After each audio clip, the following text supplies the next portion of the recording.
अस्सलाम वालेकुम व्यूअर, आज मैं आपको गेट पॉमिन टैबलेट पर रिव्यू दूंगा जो दो मेडिसिन की कम्बिनेशन है। एक ग्लोमोप्रेड है, दूसरा मेटफॉर्मिन है। ये दोनों मेडिसिन शुगर को कंट्रोल करने के लिए दिया जाता है, स्पेशली टाइप 2 डायबिटीज मलाइटस में जो एडल्ट लोगों में शुगर होती है।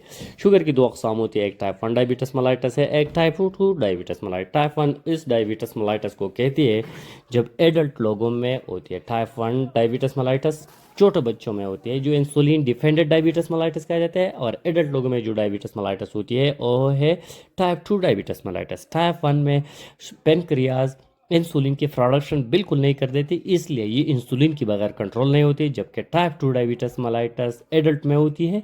इन हालात आप टैबलेट के साथ इसका इस्तेमाल करें, इसे कंट्रोल कर सकते हैं। तो ये मेडिसिन गेट पॉमिन जो है ये specially type 2 diabetes mellitus adult लोगों में दिया जाता है जब इनकी ब्लड ग्लूकोज लेवल ज़्यादा है। तो इनको मेंटेन करने के लिए बहुत इफेक्टिव और असर मेडिसिन है ये गेट पॉमिन टेबलेट। ये मार्केट में मुख्तलिफ ब्रांड नेमों से और आती है जो ग्लोमोप्रेड और मेटफॉर्मिन इसकी कम्बिनेशन है, लेकिन ये एक पॉपुलर ब्रांड है गेट फार्मिन जो मैंने आप पर इसको रिव्यू दूंगा। ये स्पेशली टाइप 2 डायबिटीज मलाइटस में दिया जाता है। इसके इस्तेमाल से शुगर लेवल बिल्कुल कंट्रोल पर आ जाती है जब इसका इस्तेमाल आप रेगुलर बेस पर करेंगे।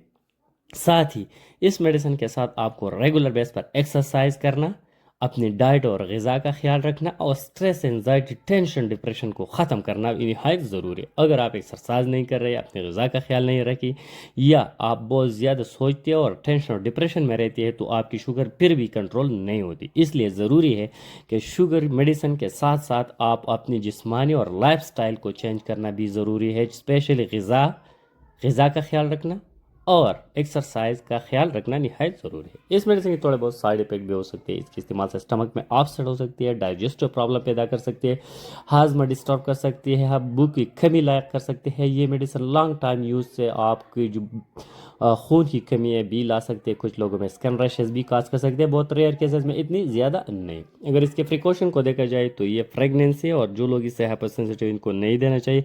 अगर ज़रूरत है तो डॉक्टर के मशवरे के साथ सेल्फ प्रेस्क्रिप्शन इसकी नहीं करना चाहिए। अगर इसकी डोज को देखा जाए तो एक टैबलेट रोज़ाना इस्तेमाल करना होगा। सुबह के वक्त आपकी डॉक्टर आपको जितने टाइम डोज रिकमेंड किया इतने टाइम डोज इसका इस्तेमाल करना होगा। सेल्फ प्रेस्क्रिप्शन इसकी बिल्कुल नहीं करना चाहिए। Thank you for watching.